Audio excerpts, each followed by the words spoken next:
Well, hello everybody. Welcome to another live stream on History by Podcast. Today I'm joined by Edward Dodge, author of A History of the Goddess from the Ice Age of the Bible. And today we're talking about Isis, the mother goddess, and the Bible, and the rise of Christianity. So welcome back to the show, Ed. Hey, Jacob, it's great to be here. It's been a couple minutes since we spoke, so Yeah. it's great to be back, and I really appreciate it. It's always great to be on here with you. Yeah, likewise. Could you tell us a little bit about what this topic is, for those that may not be familiar with it? Because my opening question is going to have something to do with Isis, the Egyptian goddess. Yep. What role does she actually play? Yeah, so what I want to talk about is it's a really little discussed topic. It really did not get enough attention, which is the popularity of the Egyptian religion of Isis in the Roman Empire during the formative years of Christianity, and how that this was by far the biggest rivalry to Christianity. And there was a very, very profound and deep theology to Isis. She was really, almost a monotheism of the mother, and it's really quite a profound religion. And it's a universal salvation religion that was open to all people. And you see clear evidence of it in the influence in the iconography between Isis and the Virgin Mary, where the iconography is quite clearly adopted. The Queen of Heaven, the Virgin, the Mother of God. These titles are all adopted directly, where all these titles were associated with Isis. But I'd like to start with is, because there's a lot of discussion of the Greek influence on both the Old Testament and the New Testament. And there's lots and lots of very valid discussion of Greek influence. Clearly in the New Testament, they wrote in Greek, right? But we don't get a lot of discussion of the Egyptian influence. And I think you can put a variety of historical prejudices behind that. But the truth is, the biggest rival to early Christianity among the pagan religions was by far the religion of Isis, which at this time period had been Hellenized after Alexander the Great came through, became the pharaoh in Egypt, and they established the city of Alexandria. Then his follower, the following king, was Ptolemy the First. He became the next pharaoh and set off this last line of the Ptolemaic line of pharaohs that ended with Cleopatra a few centuries later. They sought to very explicitly blend Greek and Egyptian religion together, and this religion was very popular. And Isis was the mother goddess, so they blended Zeus with Osiris, the Greek god Zeus, the king of the gods, with Osiris, the king of the underworld, and he became this god Serapis.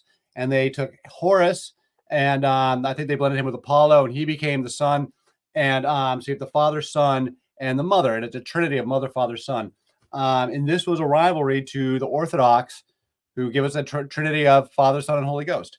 But what I'd like to read is I'm just going to read a page, so you're not taking my word for it, from this book, Isis in the Ancient World by R.E. Witt. It's really the best bit of scholarship I've come across that really lays into the entire history of the Isis cult in the Roman Empire. This would be the last pagan cult to remain standing when the Christians came through with mobs and burned the temples down. Isis was the last one to remain. But I would like to read about this from, quote, R.E. Witt here. Isis, of course, fulfilled many diverse roles. On earth, she was the maternal life force. In heaven, she reigned as queen. She calls herself the Great, the God's Mother, Lady of the House of Life, dwelling in the House Beautiful. Already in the Ptolemaic age, she was known at Philae as Isis of the innumerable names. Now, however, she was identified with all the purely anthropomorphic goddesses of the Greco-Roman pantheon. As a deity of the earth, or rather the soil that the Nile fructified, she could coalesce with the Eleusinian Demeter and her daughter Persephone, the queen of the underworld. Already identified in Egypt with Neith of Sais, she could be equated with Pallas Athena of Attica.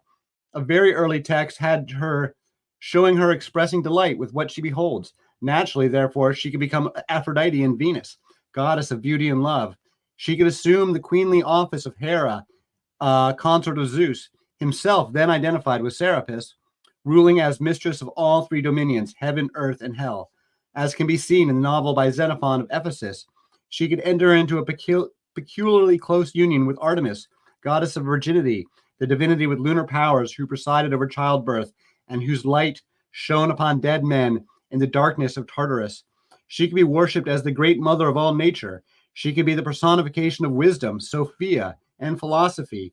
She could be said to establish her son Horus, Apollo, as the youthful Pantocrator of the world.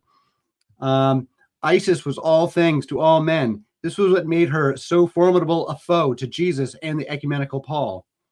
During the formative centuries of Christianity, the religion of Isis was drawing converts to it from every corner of the Roman Empire. Her priests were dedicated missionaries like soldiers crusading on hallowed service. In Italy itself, the Egyptian faith was a dominant force. At Pompeii, as the archaeological evidence reveals, Isis played a major role. In the capital, temples were built in her honor. Obelisks were set up, and emperors bowed to her name. Women groveled on their knees in the streets in lamentation to her. She took possession of the traditional centers of Greek worship, Delos, Delphi, and Eleusis, and she was well known in northern Greece and in Athens.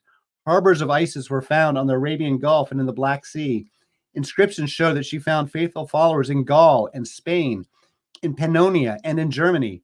She held sway from Arabia and Asia Minor in the east to Portugal and Britain in the west, and shrines were hallowed to her in cities large and small. Beneventum, the Piraeus, the London. All right, yeah, that's good. That's a good place to stop. Yeah, one thing that I want to add to it before we come back to Jacob is that in this religion of Isis, they went through an explicit process over a period of a few centuries of formally syncretizing Isis to every other major goddess in the Mediterranean. So to Artemis of Ephesus and to Demeter at Eleusis and to all these other goddesses, as he was mentioning, so that in this elaborate theological exercise of nesting dolls, Isis comes out on top as the goddess of all goddesses. And that one thing that's common about goddess theology is that they always have very slippery identities, and their symbolism is always fluid with one another, and the goddesses all are can morph into one another. That's because there's a tradition where they all are one super goddess. The Hindus call it Shakti, the waters, the source waters that are the virgin mother of everything. That's the source mother, and then all goddesses are born of that, are just derivations of that mother, that source waters of Shakti or of Isis. And so in this time period we were just reading from, that is Isis. Isis is that universal mother of all, the mother of God, and then in a Christian context, she'd be the mother of Jesus. And so this was this theological dispute that's going on in the streets of the Roman Empire as the formative Christianity is trying to gain followers, and as so is Isis religion trying to gain followers, and ultimately would end when the Christians would burn it down with violence, and sack the temples and murder the priests in the 5th century. So anyway, back to you, Jacob. So what do you think of some of the parallels that some people come up with between Isis and Horus with Mary and Jesus? Because correct. some of them have been shown to be false, but you're pointing to the genuine parallels. Can you elaborate more on that? Well, the iconography, I don't have any imagery brought up, but I've shown it before. The imagery of the nursing Horus, the baby, nursing with the mother on the mother's lap. This is very common iconography of Isis, and it was around, and it was very common long before the exact same imagery got adopted for baby Jesus. And so you see lots of these statues, they'll call them Black Madonnas because they predate Christianity, but they're black in color. They'll be ivory or whatever, or not ivory, obviously ebony, or other black stones, and so they would call these statues Black Madonnas and just rename them. So there's no scholarly dispute that specifically that imagery of the nursing baby, and it's not even necessarily unique to Isis either. I mean, this is a mother goddess imagery that's actually very, very old, but it was very common to Isis. So that's one, but also the title is the Virgin. Make no mistake, that is a universal title for goddesses, and so Isis was very much called the Virgin Mother of God. That is a common title, the Queen of Heaven. These are titles that have been used for thousands and thousands and thousands of years that the Christians adopted when they inserted the Virgin Mary into the tradition, which was clearly an insertion. It's not there in the first, in the first of the Gospels, and Mark, and then it's in Matthew and Luke, and then not in John. I think I'm getting that right. The virgin birth story. That is correct. And it's clearly like it's something that they're banding about, whether they want to include it or not want to include it. And then later on, jumping centuries later in the Protestant Reformation, the Protestants are very clear in saying that the Virgin Mary is just a warmed over pagan goddess and we should get rid of her. And so the Protestants knock her down even further. I mean, they certainly saw the tradition of the Virgin Mary as being drawn from these goddess traditions. And they just don't bother to spend any time dissecting the goddess traditions to see which was actually the most important goddess that they're actually talking about, which in the Roman era, it was Isis. It was very much Isis.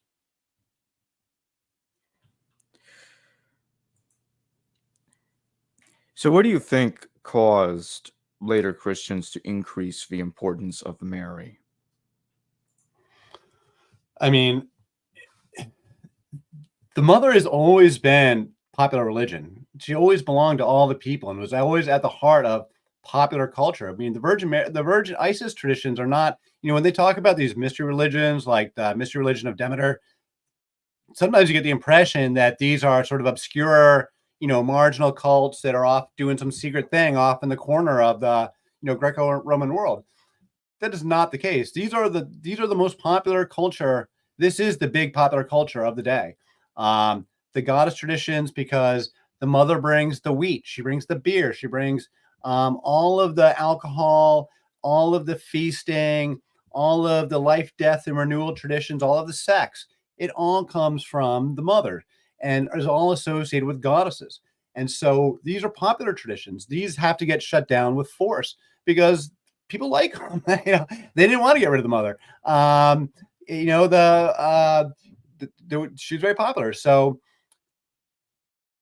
when Christianity becomes a state religion of Rome, they fought over this stuff. And you see them fighting over it in the Quran as well. In the satanic verses, you've got the three goddesses seen again. And this in the three satanic verses where, the story is that Muhammad, when he's formulating Islam, for a hot minute, uses the three goddesses there are named Alat, which is the female form of Allah, and Alat, that's the mother.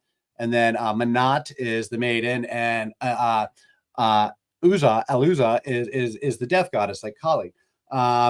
Those were very popular Arabian goddesses then. And for a hot minute, Muhammad considered having them be a part of his tradition and then decided, nope, we're just going to go with Father alone. And then that becomes the satanic verses in the Quran.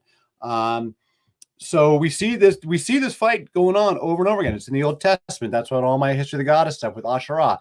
They fight about it in the Old Testament. They fight about it again when they're formulating Christianity. They fight about it again when they're formulating Islam. And then stuff gets forced into the underground, becomes part of the occult, or becomes part of, pagan traditions that never completely go away. And so, yeah, all this Earth Mother and life, death, renewal traditions never completely went away. And people are rediscovering them now. Like modern day transgender people coming back, they were the high priests in all these religions. And so they were celebrated and embraced in all these traditions.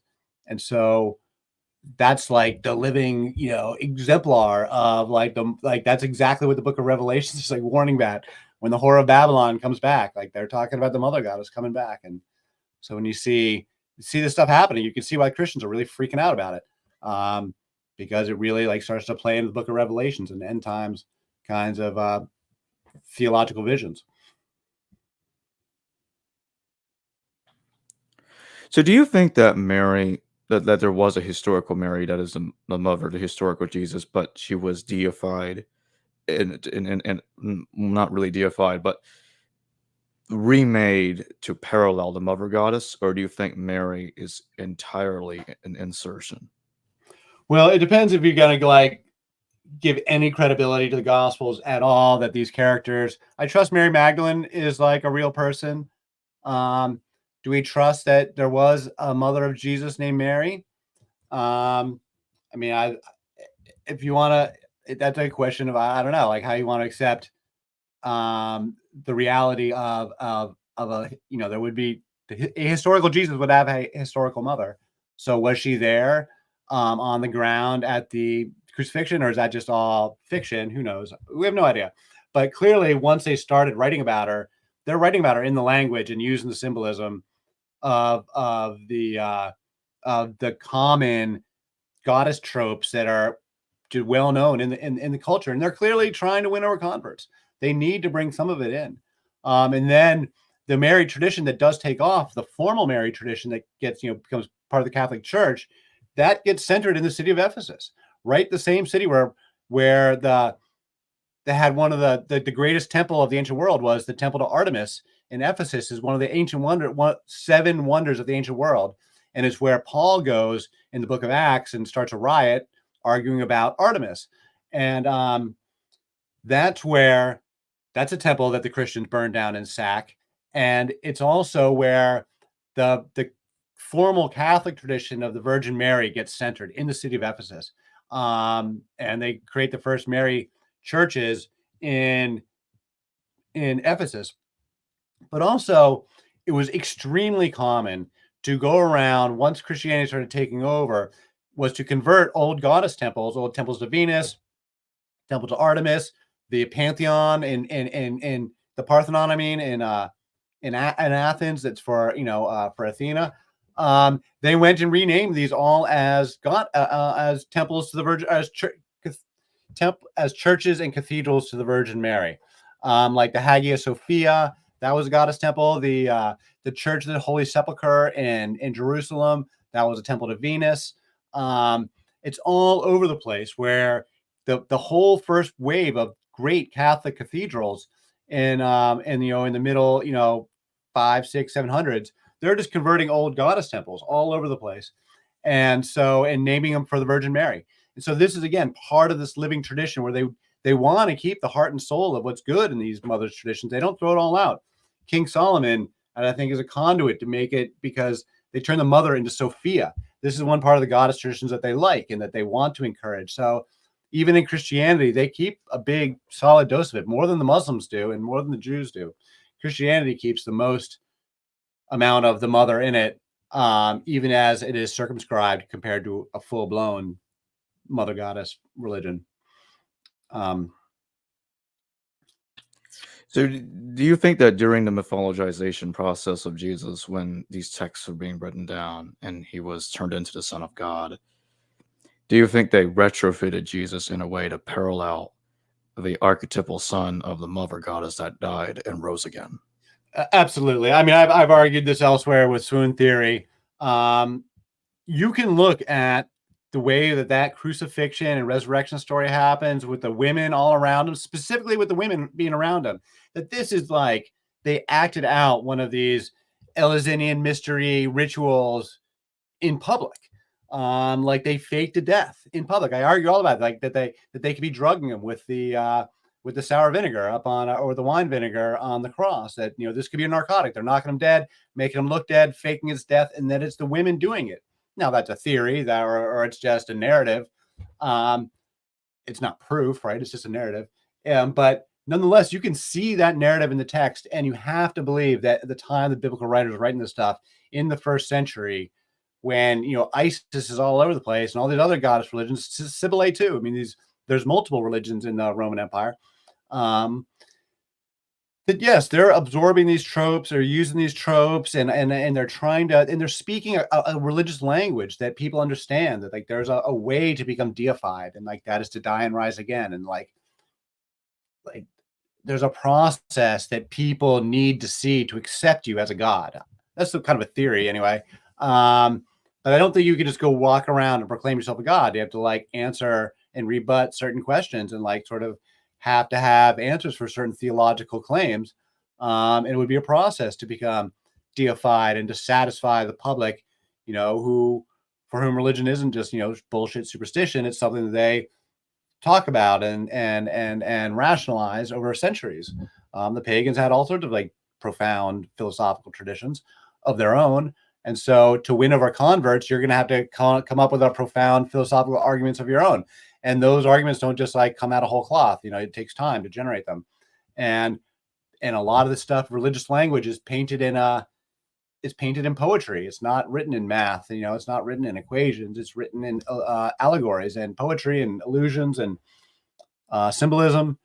And so yeah, I think they use the common language of religion to create a new radical and breakthrough and a novel religion of their own that you can see that you can see the stuff that came before there in Christianity, and you can see how it's also a reformation and an answer to previous traditions and trying to come up with something new, where they keep elements that they like of the old stuff, but where they're clearly trying to be reformist. I mean, Christianity is certainly a reformist tradition over paganism, but it also needs to be.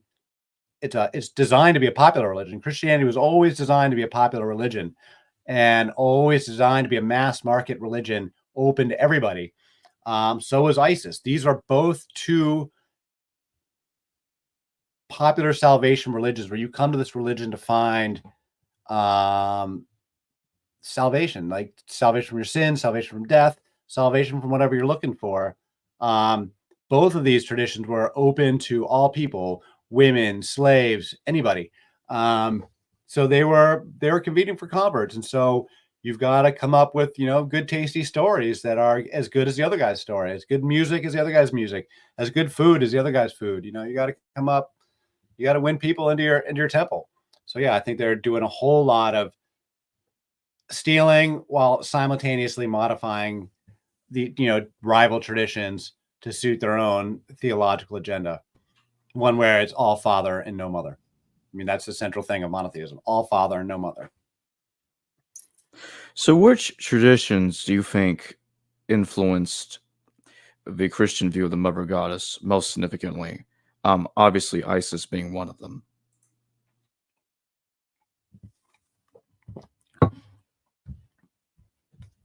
Well, you clearly see it would just be, run down the list of which ones were popular in the day.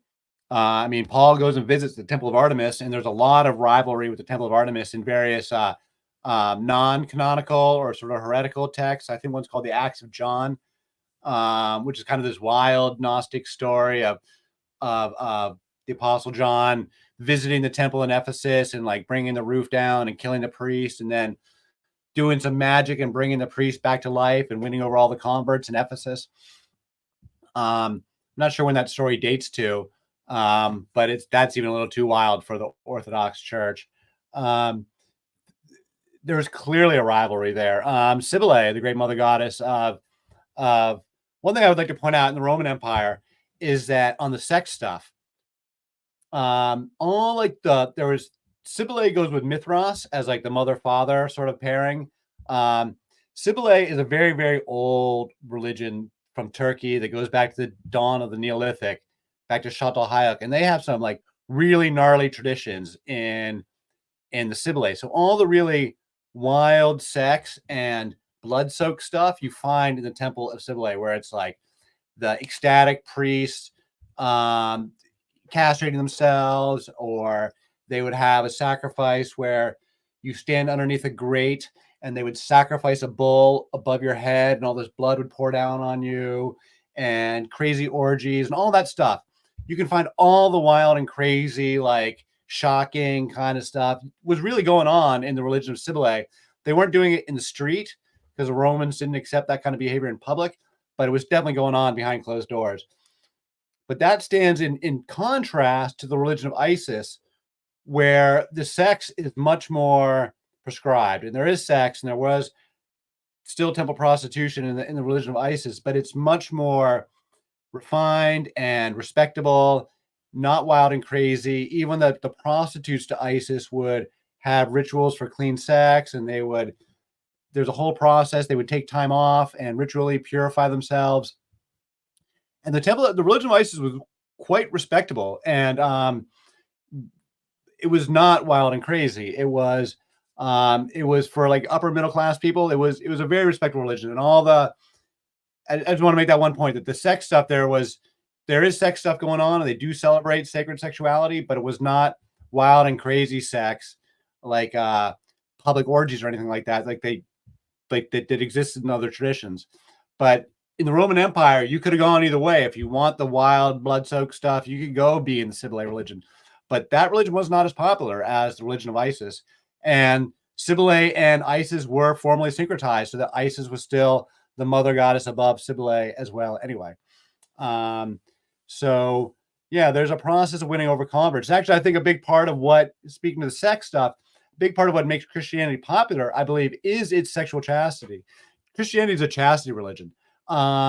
This is very central to the entire identity of how Christianity frames itself relative to the rest of the pagan world, is that it doesn't just encourage chastity for like respectable married women the way the Roman era pagans did.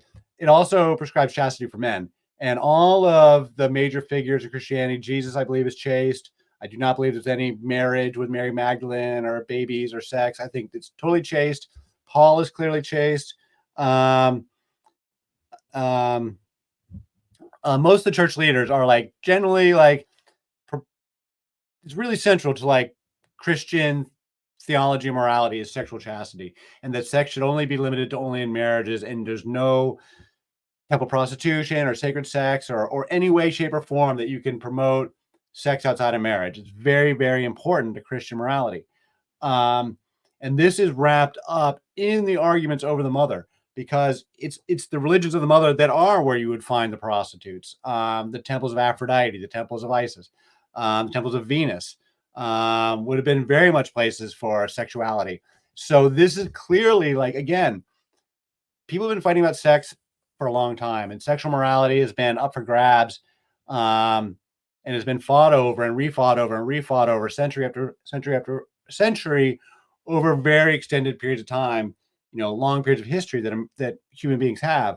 And this is clearly part of what's going on. And so with the arguments between Christianity and the pagan world broadly, and specifically with Isis, and are you going to have a divine mother or not have a divine, like if you want to have a mother, father, son trinity with a divine mother, that inherently means you're going to be embracing some kind of sexuality. You have to talk about sexuality. Sexuality was women's business. They were in charge of this stuff in those days until it all gets taken away from them. But when you have a trinity of Father, Son, Holy Ghost, and there's no mother in sight, then you can shunt the sexuality, in the cupboard, so to speak, behind closed doors, pull a curtain over it, and not talk about it except to punish people and use it as a trigger for guilt over people's heads, which is what they've been doing ever since. So you cannot separate the mother from the sex stuff. And that also goes to dancing, like any kind of dancing that gets your hips shaking. That's always very circumspect in Christian traditions, because that would bring you back to the sexuality and back to the mother. And the biggest threat to religion of father alone is to admit that he has a mother. Because that's the thing they really don't want you to know.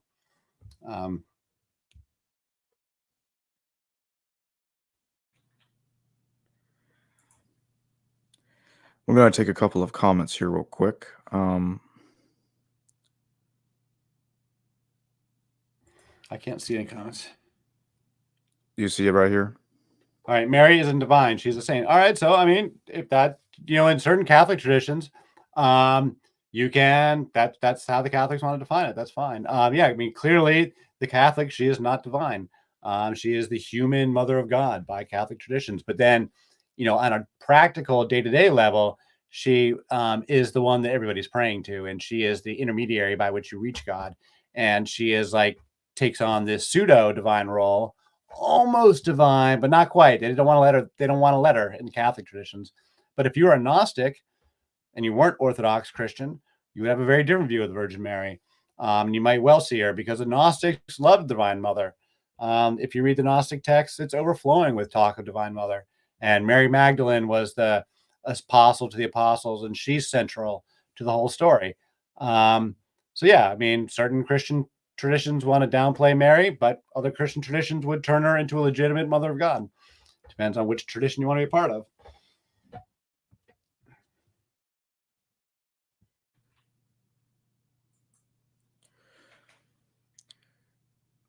So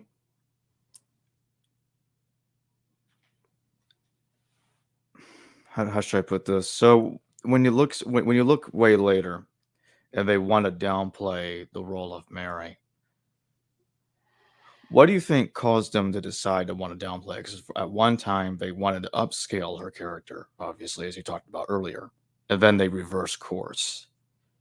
And then when they did that, how did that affect how they understood Mary as the mother of Jesus in later times?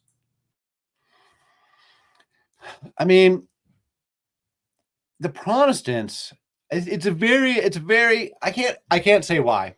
I don't know why the Protestants made this decision when the Protestant Reformation happened. I can't really speak to like the sort of Middle Ages history. That's not my field of expertise. I do know they fought like in the over various pagan goddesses. Diana, Artemis becomes Diana in the Roman era, and she continues to be worshipped as a pagan goddess in Middle Ages Europe. The Pope issued like an act condemning worship of Diana in the year 1000. So pagan stuff was continuing to happen out in the countryside.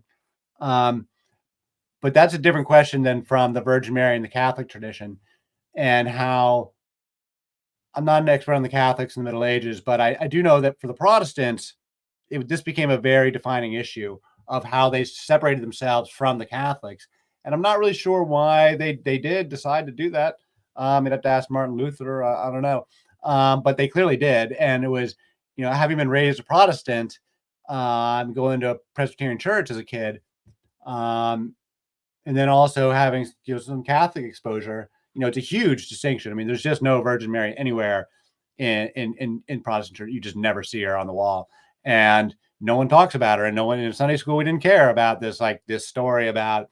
We just totally treat it as like a unimportant story. Whereas for the Catholics, they're doing the rosary and praying to the Virgin Mary every single day, and it's central to the entire experience of being a Catholic. So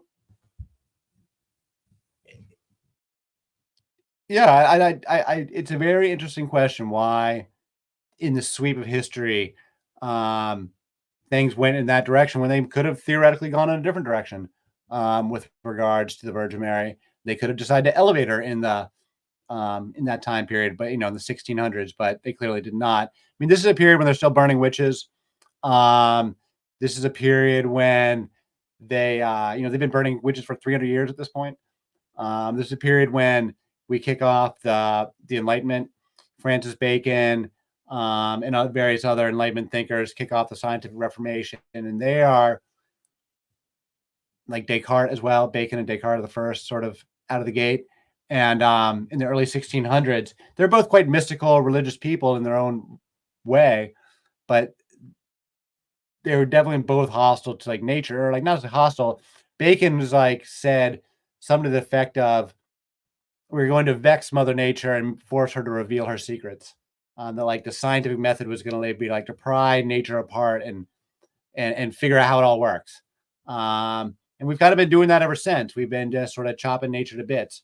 And nobody pays attention to any kind of divine mother, except for indigenous people.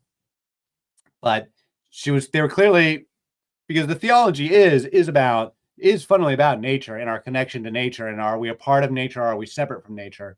And in monotheism, we are separate from nature. The Greeks, it was very important to the Greeks too. This is part of the rivalry of Greek religion to this Alexandrian Egyptian religion. This is something that Ari Witt talks about quite a bit. There's a lot of religious rivalries going on. There's multiple religions. There's still people worshiping the traditional Greek gods in the Roman Empire. So the Roman Empire was wide open for religious thought. You just couldn't be seditious. You couldn't be rebellious. But as long as you were a good citizen, you could worship whatever gods you wanted, and they said, more power to you. And so there's a lot of religious rivalry in the Roman Empire. And one of the rivalries is between Greeks and Egyptians over the role of our relationship to nature, and whether humans were separate and above nature, or if the plants and animals were on our same moral plane. For instance, in Egyptian religion, the gods all have like animal heads. Many of them do. Most of them do.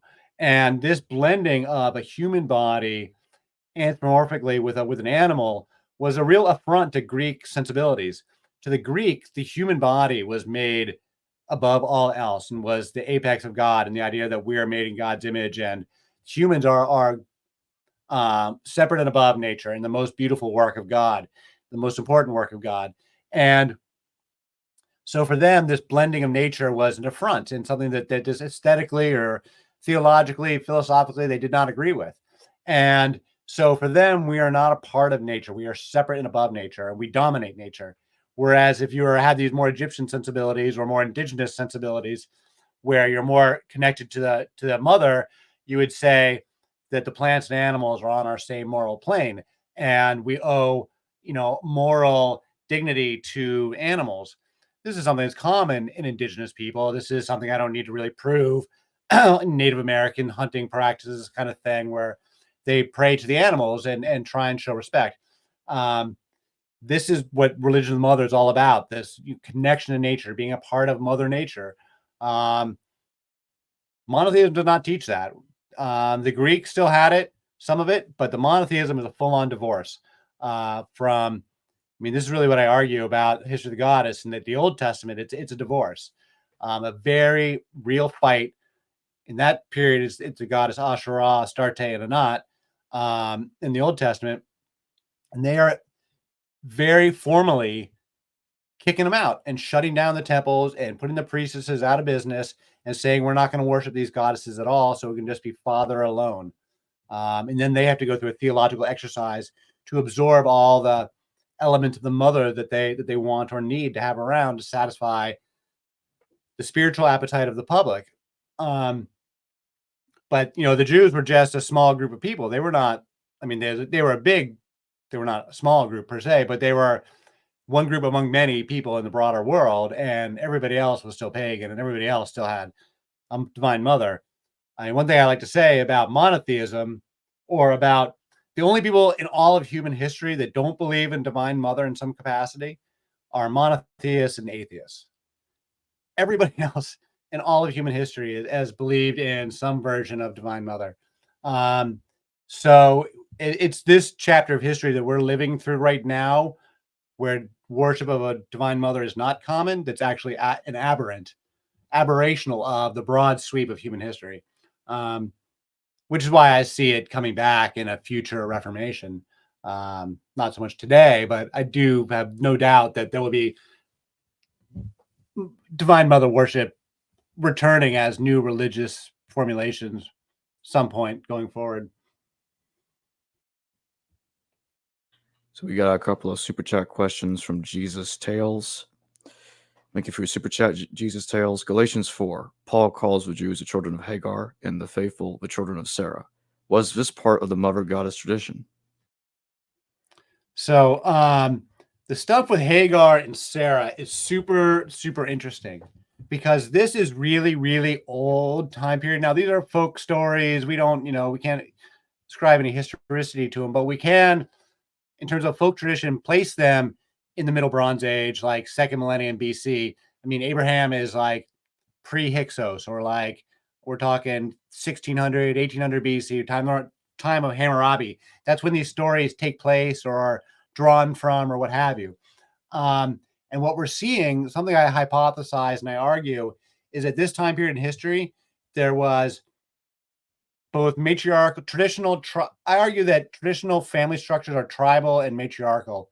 And that was the default of human history for most of our history. And that it's only in the Bronze Age that we start to move into kingship, and that patriarchy follows kingship.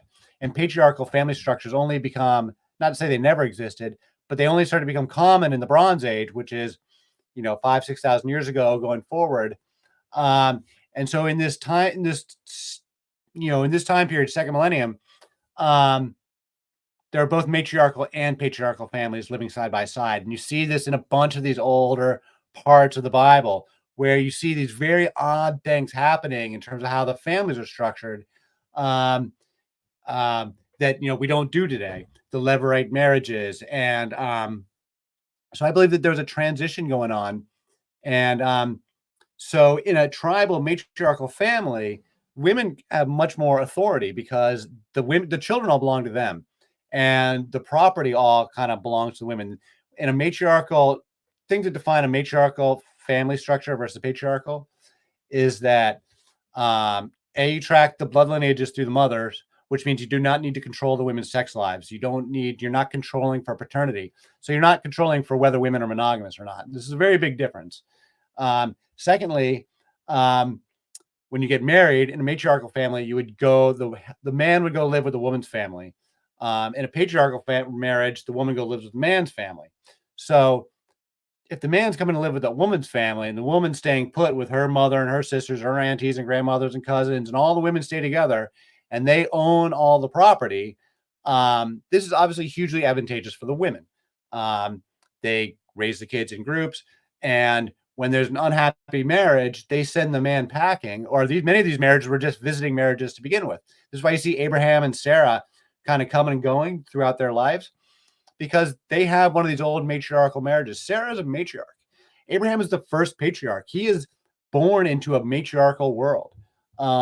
His wife is a matriarchal family. They have a matriarchal marriage. This is why she can go run off and have sex with different men and come back with all this money.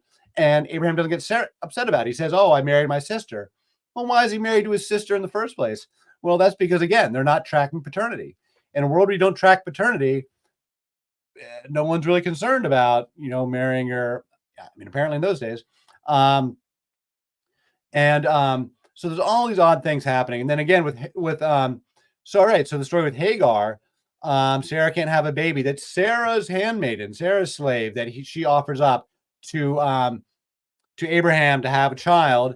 And then when that child is born, and Sarah then gets Hagar as the mother and Ishmael is the child, Sarah gets angry at Hagar because Hagar kind of becomes, thinks she's hot shit because she's got a baby. So it's Sarah who kicks out Hagar. And Sarah tells Abraham that you have done me wrong. And Abraham says, hey, I'm sorry. It's up to you. She's your handmaiden. This is your family. That's your child. It was up to Sarah to determine the fate of that child. It was not up to Abraham to determine the fate of that child. And it was Sarah who kicked him out. You see a similar thing with Jacob, with Israel, Jacob, who becomes Israel, and his wives, Leah and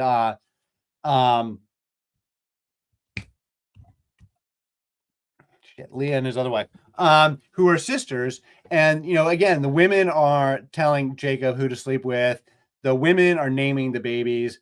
The women are staying together, and Jacob goes and lives with the woman's family. There's all these elements like that. Also with Abraham and Sarah, when Sarah dies, Abraham's nowhere. He's not nearby. He has to go travel to go to her funeral. There's all these like subtle little elements in there that you read in, and you realize that this is like a Bronze Age marriage, a Bronze Age matriarchal marriage.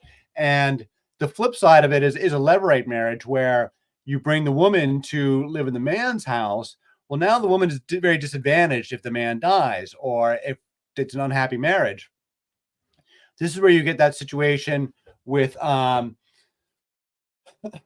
Jacob and with Judah and Tamar, which is another Old Testament story, where Tamar is married into Judah's family. Her husband dies. So therefore, in the Levirate tradition, his brother is obligated to have a child with her and take care of her, because she's kind of screwed. If she doesn't have a baby, she has no formal place in the household, and she is like kind of out of luck.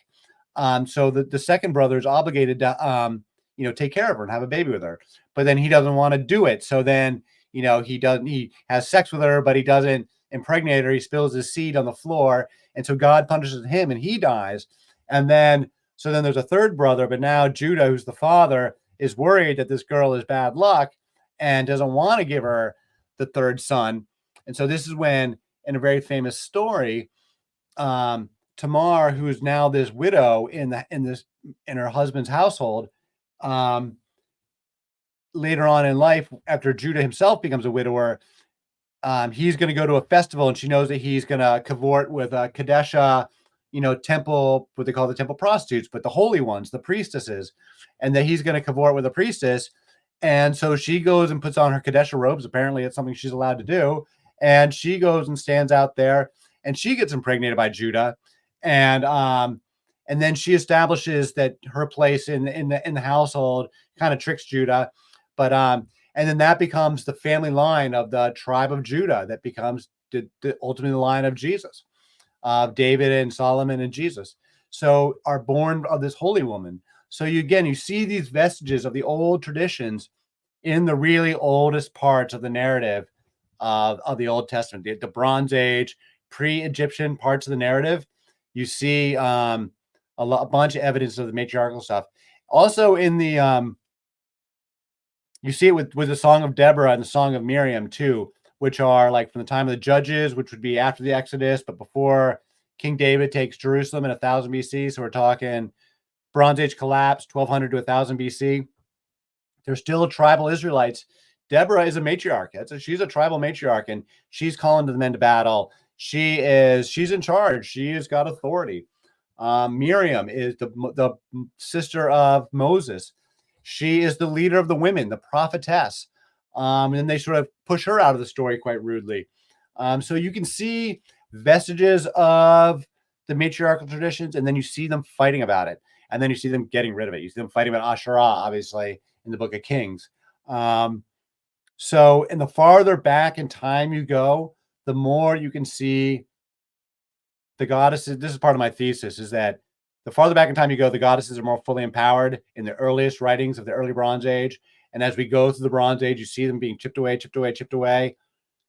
Then we hit the Bronze Age collapse. We go into the Iron Age. We get the Greeks and the Hebrews, and they knock the goddesses down hard, especially the Hebrews.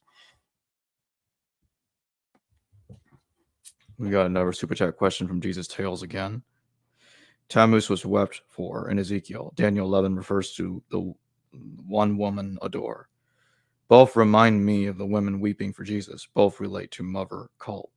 Well, yeah, Tammuz absolutely is. Tammuz is also also known as Dumuzi in the Sumerian, and so he is the first of the shepherd kings, and he's the one that inaugurates the Hieros Gamos, the sacred marriage between the shepherds and the mother goddess, between the shepherds and the farmers, and so he is one of these dying and rising gods, and part of the tradition is that he dies, and then the women weep for him, and there's it's a multi-day festival, a multi-day tradition, and so on one of the days is this day of weeping and ritual mourning, which is followed by the miraculous resurrection and return of the beloved God, whether it's Adonis or whether it's Orpheus or whether it's Baal or whether it's Osiris. There's so many of them, and miraculously comes back, and then they have a big feast and a big festival and a big party, and everyone has a great old time. But one of the days would be this ritual mourning, and so when Ezekiel is talking about the women weeping for Tammuz, he is explicitly talking about this very, very popular tradition. It's like somebody complaining about Hollywood, like they're out there watching Hollywood movies again. It's like, or they're out there listening to rock and roll again. He's railing against the popular culture. And then Daniel 11, one woman Ador. I haven't really studied the book of Daniel too closely, but I'll take your word for it that, yeah. Oh, and then, yeah, I already talked about the women weeping for Jesus. Absolutely. 100%. I think it's totally lifted right out of this formula, this archetype of dying and rising gods. The Christians just tweak it such that the mother has no power or authority. So the women don't have any power or authority.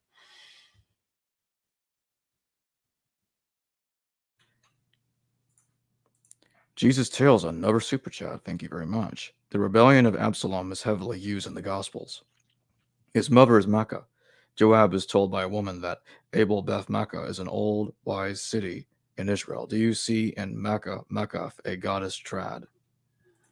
All right, you'll have to refresh my memory on this story. Makkah is you're gonna have to refresh my story on this one. Isn't Makkah also the name of one of?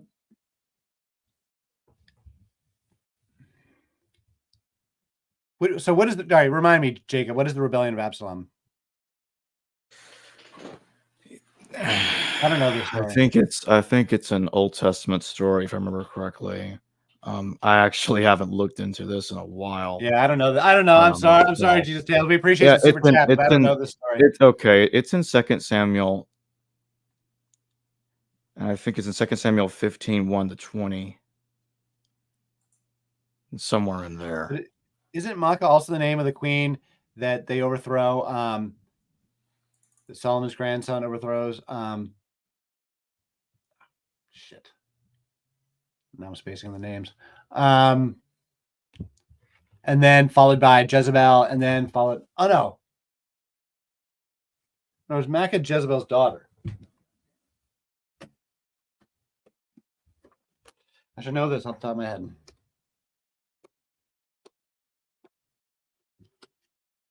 In the Book of Kings, there's 3 queen mothers that are thrown out in the 9th century. Jezebel being the most famous one.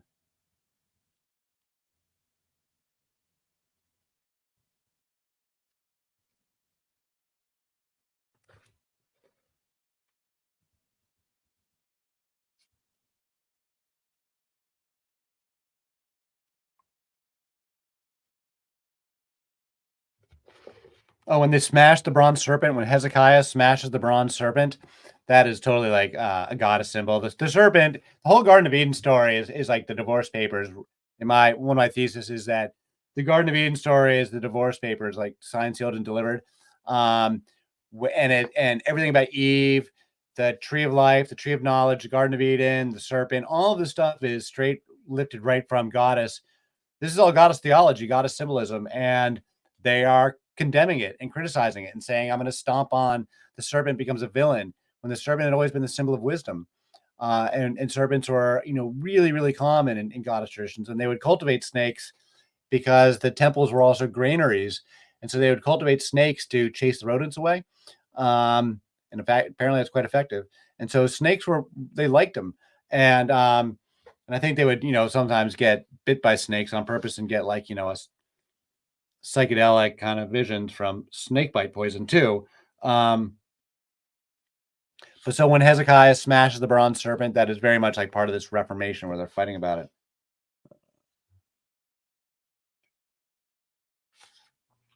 Here we go.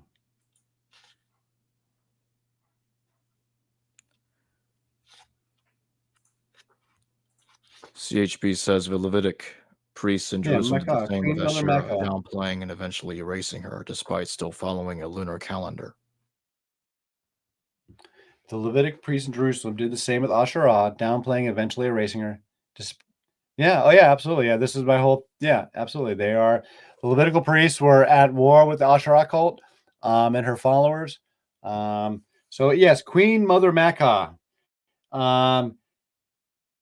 She was Queen Mother in the 9th century BC in Jerusalem, and King Asa, grandson of King Solomon, or great grandson of King Solomon, he was one of the first Yahwist reformer kings who starts going to war with Asherah, and he throws out the Queen Mother Maacah, spelled the same way, Maacah, same name, and because of her worship of Asherah. And then the generation later, they would go after Jezebel, and they would throw her. She would be the second Queen Mother thrown out for worship of Asherah, and then Jezebel's daughter is named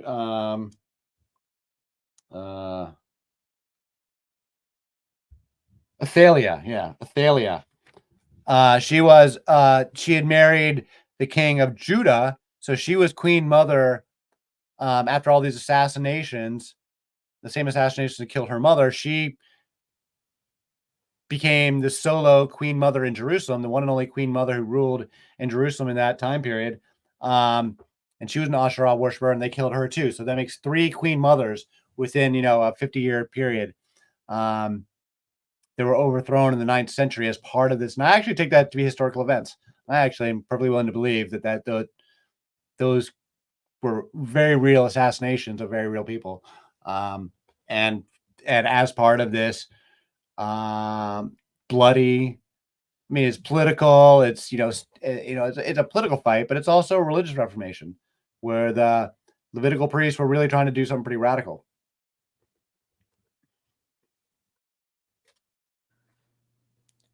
And so, my closing question: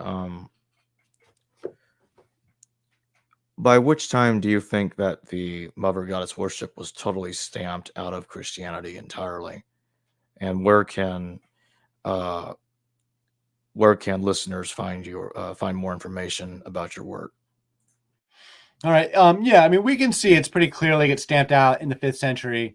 After Christianity becomes a state religion of Rome, after Constantine, they start shutting down some of the temples right away.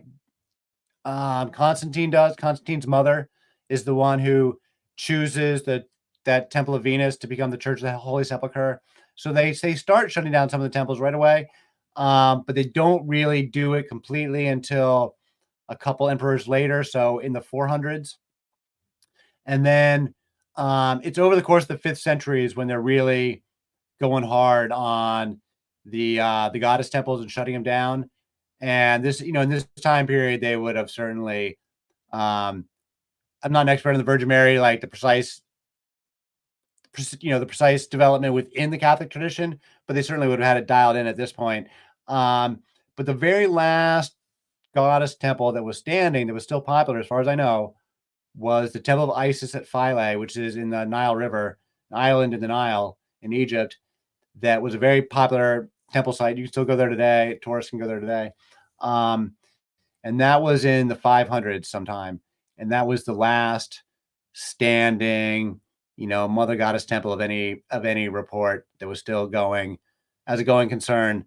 But yeah, it's in the 400s. So the 5th century is when they're converting like all these temples all over Europe into cathedrals and into Christian locations. And that did not happen without violence and conflict. That was those are some pretty heated disputes. Oh, and as far as like my work, all right, you can find me at lostgoddess.io is my website, lostgoddess.io. I've got a Substack, edwarddodge.substack.com that it's pretty slow these days. This stuff is my hobby. I've been working pretty hard these days, my regular job, so I haven't been writing a whole lot lately, but I am slowly going to write a follow-up book to History of the Goddess. But yeah, it's all kind of take it as it comes. But yeah, lostgoddess.io or edwarddodge.substack.com. And thanks for having me, Jacob. Yep, thank you for coming on. Hello viewers, thanks for watching this video from the History Valley YouTube channel. Please don't forget to subscribe and hit the notification bell. And if any of you wish to further support this channel, please consider checking out this channel's Patreon page and becoming a patron. And or donate through PayPal or through Super Chat during your live stream. Thank you.